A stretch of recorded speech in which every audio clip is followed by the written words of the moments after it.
महादेव भक्तों, आज हम आपके लिए लेकर आए हैं सच्ची और हमारी माता रानी दुर्गा की कहानी। नीरपुर गांव में गरीब सुधा अपने भाई भाभी के साथ रहती थी। सुधा का पति एक शराब के ठेके पर काम करता था, जहां उसे शराब की लत लग गई थी और उसने शराब पीना शुरू कर दिया। धीरे धीरे उसकी यह लत बढ़ती गई और अब शराब पीते पीते एक रोज वह शराब उसको ही पी गई और उसकी मौत हो गई। पति की मौत के बाद सुधा अपनी 6 साल की बेटी के साथ अपने मायके गांव में वापस आ गई।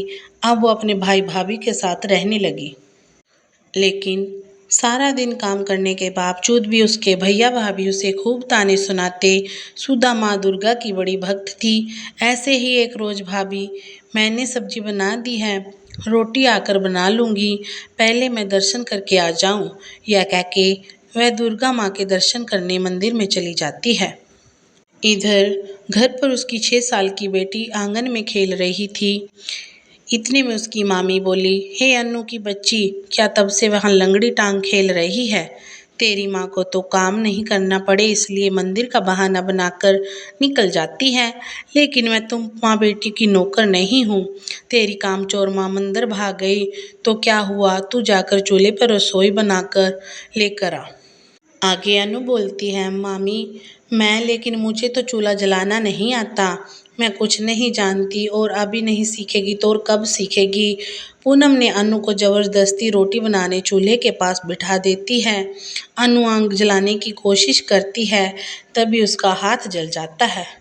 अनु, आ माँ ज़्यादा नखरे मत कर, जल्दी जल्दी रोटी बेल, समझी? और ये टेढ़ी मेढ़ी रोटी मत बेल, गोल गोल रोटी बेल।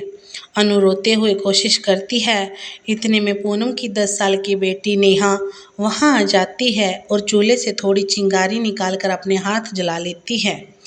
आ माँ की चिल्लाने की आवाज़ अपनी बच्ची की आवाज़ सुनकर पूनम बोलती है, तुझे कितनी बार कहा है चूल्हे चौके से दूर रहा कर, और मैं अच्छे से जानती हूँ यह सब ना इस अन्नू के जानबूझकर किया है।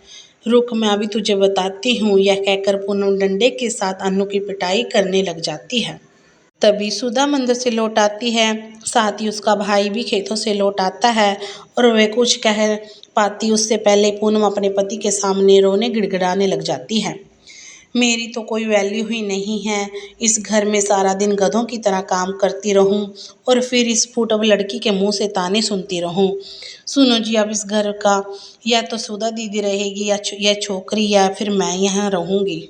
ये बस पूजा का ढोंग करती रहती हैं और भोग के नाम पर रोज रोज तरह तरह की चीज़ें बनवाती हैं और अब मेरा राशन सारा ख़त्म कर देती हैं। अपनी पत्नी की बातों में आकर अब वो इस बात के लिए मान जाता है। अपनी बहन से इस बारे में बात करता है, सुधा दीदी आप कुछ दिन के लिए मौसी के घर रह आओ, वैसे भी मौसी आपको कई दिनों से याद कर रही है। इतने में बच्ची भी कहती है, हाँ माँ, मुझे भी यहाँ नहीं रहना है, मुझे भी यहाँ से लेकर चलो। अभी घर के हालातों को देखकर हाँ कर देती है, पर अपने भैया से बोलती है, भैया मुझे मौसी के घर का रास्ता नहीं पता। अरे तो इसमें क्या उनसी बड़ी बात है, कल तो अपना सामान बांध लेना, मैं छोड़ आऊँगा।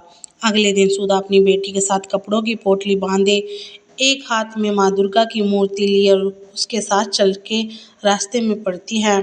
उन्हें काफ़ी दूर हो गई। बहन मुझे ज़रूरी काम याद आ गया, मुझे जाना होगा, तुम बस यूं ही सीधा सीधा चलती जाना, तुम अपने आप पहुंच जाओगी। अच्छा ठीक है, मुझे देर हो रही है। किशन वहाँ से जल्दी से चला जाता है। सुधा समझ चुकी थी कि उसका भाई उसे जानबूझकर छोड़ के चला गया है। ऐसे ही चलते चलते शाम हो जाती है, लेकिन जंगल अभी तक ख़त्म नहीं हुआ। तब अनु अपनी माँ से बोलती है, माँ अब तो बहुत प्यास लग रही है, पानी पीना है। मेरी बच्ची, उस ओर से बहती नदी की आवाज़ आ रही है, चल वहीं चलते हैं। वे दोनों चलते चलते वहां पहुंच जाते हैं और नदी से पानी पीकर अपनी प्यास बुझा लेते हैं। माँ दुर्गा, मैं जानती हूँ मेरा भाई भाभी, पर अब मैं बोझ बन चुकी हूँ, इसलिए उन्होंने हमें त्याग दिया है। अब मैं अपनी बच्ची के साथ कहाँ रहूँगी। माँ तभी अनु की नज़र एक झोपड़ी पर जाती है। माँ देखो, एक सामने झोपड़ी है, चलो ना हम वहीं चलते हैं। तुम ठीक कहती हो बेटा, वैसे भी रात ज़्यादा हो गई है, यूँ रात को जंगल में ज़्यादा देर रहना ठीक नहीं है। शायद यही दुर्गा माँ की मर्जी है। सुधा अपनी बेटी के साथ उस झोपड़ी में रहने चली जाती है। दुर्गा माँ की मूर्ति स्थापित करके वो उनकी पूजा पाठ करने लगती है। वो दोनों उस झोपड़ी में रहने लगती हैं। उस रात दोनों भूखे पेट ही सो गई। फिर अगली सुबह, माँ मुझे बहुत भूख लगी है, तू यहीं रुक बेटा, मैं कुछ खाने के लिए ढूंढ लाती हूँ। कुछ दूरी पर चलने पर उसे थोड़े बेर दिखाई देते हैं, जिन्हें तोड़कर वह उनको साथ ले आती है। सबसे पहले दुर्गा माँ को थोड़े से बेर चढ़ाती है, जिसके बाद वो अपनी बेटी को खुआती है और खुद खा लेती है। बाद में जंगल में कुछ लकड़ियाँ काट कर वो उनकी अच्छी अच्छी टोकरियाँ बनाकर काफ़ी दूर चलकर बाजार में बेचने जाती है। टोकरी ले लो, टोकरी ले लो, रुपए 50, टोकरी सिर्फ 50। अरे वाह वाह, ये तो बहुत ही शानदार है। अब एक एक करके उसके पास और भी ग्राहक आने लगे। ऐसे ही कुछ दिन बीत जाते हैं। अब सुधा पैसे कमाकर अपना बेटी का पेट पालती है। उधर उनके घर से जाते किशन के खेत बंजर हो गए। अब उनके घर में गरीबी आ गई। कुछ समझ नहीं आ रहा, पूनम ये सब कैसे हो गया। घर तक गिरवी रखने की नौबत आ गई। पता नहीं किसकी नज़र लग गई। हमारे परिवार को अब तो घर में खाने पीने की भी कमी होने लगी है। नेहा भी भूख से तड़प रही है। इस गांव में अपना गुजारा मुश्किल है। अब हमें शहर जाना होगा ताकि हम अपना पेट भर कर सकें। तुम ठीक कह रही हो, मैं जल्दी ही शहर जाने का इंतजाम करता हूँ। उधर सुधा उस जंगल में अपनी बेटी के साथ रहती। ऐसे ही नवरात्रि का त्योहार आने वाला था। सुधा ने अपनी बेटी से झोपड़ी की अच्छे से सफाई की। उसमें माँ दुर्गा के अच्छे से पूजा पाठ करने लगी। सुधा ने पूरे 9 नवरात्रे किए और फिर 9वीं वाले दिन, अरे वाह, आज तो रसोई से बड़ी अच्छी महक आ रही है, हलवे पूरे जैसे। वाह वाह, मेरी बच्ची आज 9वीं है, इसलिए मैंने यह प्रसाद बनाया है, कंचों को बुलाया है, उन्हें भोग लगाना है और फिर हमें भी खाने को मिलेगा ना। हाँ हाँ मेरी बच्ची, ज़रूर, तुझे जितना चाहे उतना पेट भर कर खा सकती है। लेकिन अभी मुझे कंजक ढूंढने जाना होगा। वो बाहर जाती है। तभी सामने 9 कन्याएं खड़ी थी। हमें बहुत ज़ोरों की भूख लगी है। इस जंगल के रास्ते से हम दूसरे गांव में जा रहे थे, लेकिन रास्ते में हमें तेज़ भूख लगनी शुरू हो गई।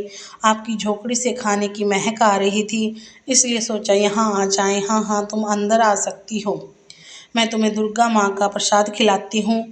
अब वो उन सब कन्या का पूजन कर माँ दुर्गा को भोग लगाती हैं। सुधा की भक्ति से प्रसन्न होकर माँ दुर्गा अपने असली रूप में आ जाती हैं। आपके दर्शन पाकर तो मेरा जीवन सफल हो गया माँ। आपसे तुम्हें कभी किसी चीज़ की कोई कमी नहीं होगी। सुधा से यह कहकर माँ दुर्गा अंतर्ध्यान हो जाती हैं और सुधा की छोटी की झोपड़ी बड़े से आलीशान घर में बदल जाती है। अब वो सब खुशी खुशी रहने लगे। सुधा गरीब विधवा एक दलित स्त्री थी। कुछ समय पहले उसके पति का देहांत हो गया था। तब से उसने अकेले ही अपनी बेटी का तारा का पालन पोषण किया था।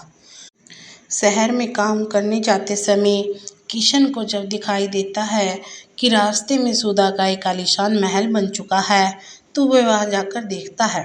वहाँ जाकर सुधा और उसकी बेटी को वहाँ पर देखकर वो आश्चर्यचकित हो जाता है और अपनी बहन से सभी तरह से माफ़ी मांगता है और माँ दुर्गा को प्रणाम करके उनसे भी क्षमा याचना करता है।